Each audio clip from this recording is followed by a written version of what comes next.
জুলাই গণহত্যা ও মানবতা বিরোধী অপরাধের মামলায় শেখ হাসিনার সাবেক স্বরাষ্ট্রমন্ত্রী আসাদুজ্জামান খান কামাল সহ ৩ জনের বিরুদ্ধে চতুর্থ দিনের মতো সাক্ষ্য গ্রহণ করেছে ট্রাইব্যুনাল।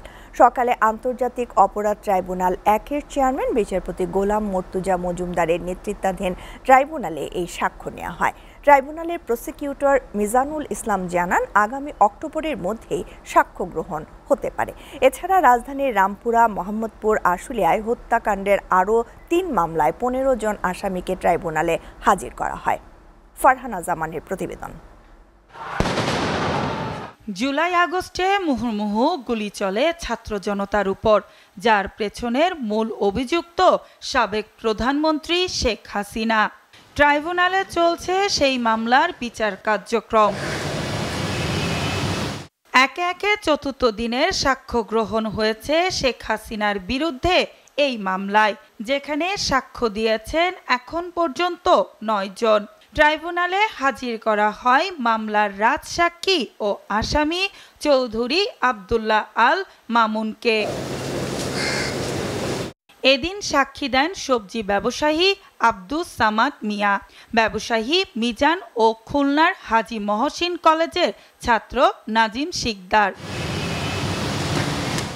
প্রায় একই রকমের অভিজ্ঞতা অন্য সাক্ষীদেরও।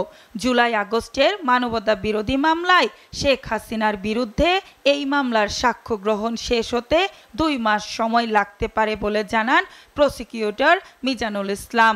এখন পর্যন্ত আমাদের তৃতীয় সাক্ষী হয়েছে, তার জেরা সেকেন্ড হাফে হবে, আর আরেকজন সাক্ষীর আমরা হাজিরা দিয়েছি। এ পর্যন্ত আজকে যে সাক্ষীর মূল বিষয়বস্তু ছিল, একজন আন্দোলনকারী সবজি বিক্রেতা, তিনি আন্দোলনে যোগ দেওয়ার সময় তাকে এবং ছাত্র জনতাকে লক্ষ্য করে উত্তরা এলাকায় গুলি করা হয়েছিল।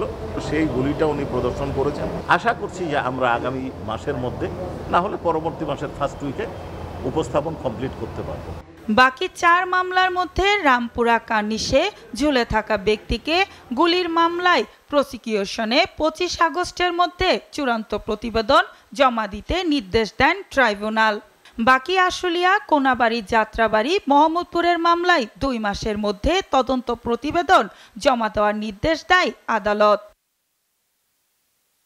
এদিন চৌধুরী আব্দুল্লাহ আল মামুন সহ 16 জন আসামিকে হাজির করা হয় আন্তর্জাতিক অপরাধ ট্রাইব্যুনালে। ফারহানা জামান, এসএ টিভি, ঢাকা।